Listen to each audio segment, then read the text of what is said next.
સભામાં આ ચર્ચા ચાલી રહી હતી કે મહારાજ જનકના દૂત આવી પહોંચ્યા.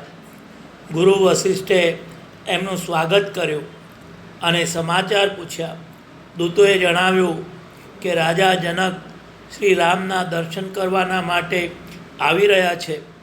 પછી એમણે જનકના પધારવાની બધી વાત કહી. થોડી જ વારમાં ચકચાર મચી ગઈ કે મહારાજ જનક પધારી રહ્યા છે. સભા સમાપ્ત કરી દેવામાં આવી. લોકો જનકનું સ્વાગત કરવાના માટે ઊભા થઈ ગયા. શ્રી રામ પોતાના ગુરુ વશિષ્ઠની સાથે આગળ ચાલી નીકળ્યા. ત્યાંથી મહારાજ જનક આવી ગયા. બેઉ તરફથી લોકો પરસ્પર બહુ પ્રેમ અને આદરથી ભેટ્યા. શ્રી રામ મુનિવેશ ધારણ કરેલ હતા. એમને જોઈ રાજાને બહુ દુઃખ થયું. જનકનું સ્વાગત કરી પોતાની કુટીર પાસે જ શ્રી રામે ઉતારો આપ્યો. તેના પછી અંદરો અંદર સલાહ મંત્રણા થવા લાગી. કોઈ કહેતું ભરત શ્રી રામની સાથે વનમાં જાય અને લક્ષ્મણ રહી જાય. કોઈ કહેતું રામ અયોધ્યા પાછા ફરે, ભરત, લક્ષ્મણ અને શત્રુઘ્ન આ ત્રણેય ભાઈ વનમાં ચાલ્યા જાય. આ પ્રમાણેની વાતચીતમાં જ 2 દિવસ બીજા વીતી ગયા. રામે જોયું કે લોકો આ રીતે તો પાછા અયોધ્યા જશે નહીં. જનક વગેરેને પણ અહીં રહેવામાં તકલીફ થશે.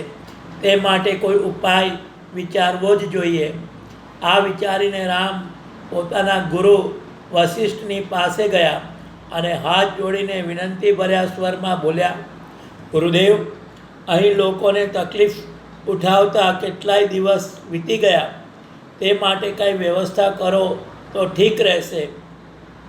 ગુરુએ કહ્યું, રામ, તમને જોઈને લોકો પોતાનું દુઃખ તકલીફ ભૂલી જાય છે. તમારે લોકોની ચિંતા કરવાની જરૂર નથી. તમારી પાસે રહીને તો અમે બધા લોકો અયોધ્યામાં રહેવાથી અધિક આનંદ પામી રહ્યા છીએ.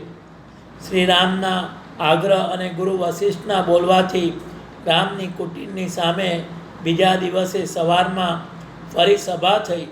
મહારાજ જનક પણ હાજર હતા. ગુરુ વશિષ્ઠ પાસે જ એમનું આસન લાગ્યું હતું.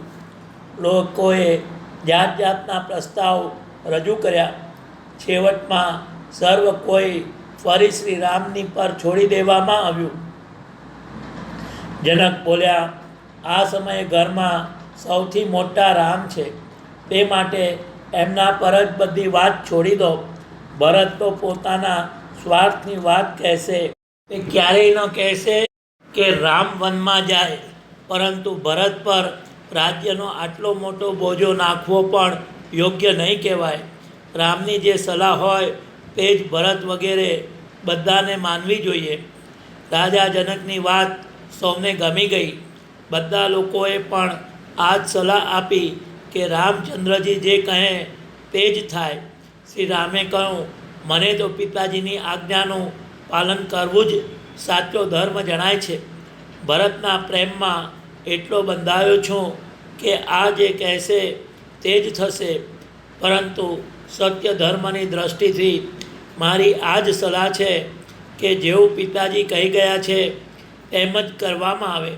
જ્યાં સુધી હું અયોધ્યા પાછો ન આવું ત્યાં સુધી ભરત ત્યાંનું રાજકાજ સંભાળે. પિતાજીની આજ્ઞાનું પાલન કરી 14 વર્ષ પૂરા થતાં જ હું પાછો આવીશ અને ત્યારે આપ સૌ કહેશો તો રાજપાટ સંભાળી લઈશ. પરંતુ હમણાં નહીં. વિશ્વાસ છે કે ભરત માની જશે. આ સાંભળીને ભરત બોલ્યા, મોટાભાઈ, આપની આજ્ઞા મારા મસ્તક પર, પરંતુ હું રાજકાજના નિયમ પણ નથી જાણતો. કેમ શું થશે તેનો મને કાંઈ અનુભવ નથી. રામ શાંત ભાવથી બોલ્યા, ભાઈ ભરત, તમે સર્વ કાંઈ કરી શકો છો. પરંતુ જો તમે મારા મુખેથી રાજાના ધર્મ કાર્ય સાંભળવા ચાહતા હો તો હું તમને જરૂર સમજાવીશ. પછી તમારી ચિંતા કઈ વાતની છે? તમારા ઉપર ગુરુ અને મિથિલાના રાજા જનક છે જ. બધું કામ આ લોકો જાતે જ કરી લેશે, તમારે ગભરાવાની બિલકુલ જરૂર નથી.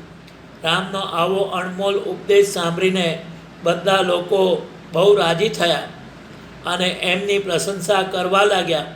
ભરતે હાથ જોડીને કહ્યું, હું અહીંના તીર્થોનું દર્શન કરવા ચાહું છું. આપના અભિષેકના માટે જે જળ અહીં લાવ્યો હતો તેને રાખવા માંગુ છું. જેવી આપની આજ્ઞા હોય તેમ કરું. રામ બોલ્યા, આ વિષયમાં અત્રિ મુનિ કહે તે પ્રમાણે કરો. એમના કહેવાથી ભરતે તે જળ એક કૂવામાં નાખી દીધું, જે આજે પણ ભરત કૂવાના નામથી પ્રખ્યાત છે.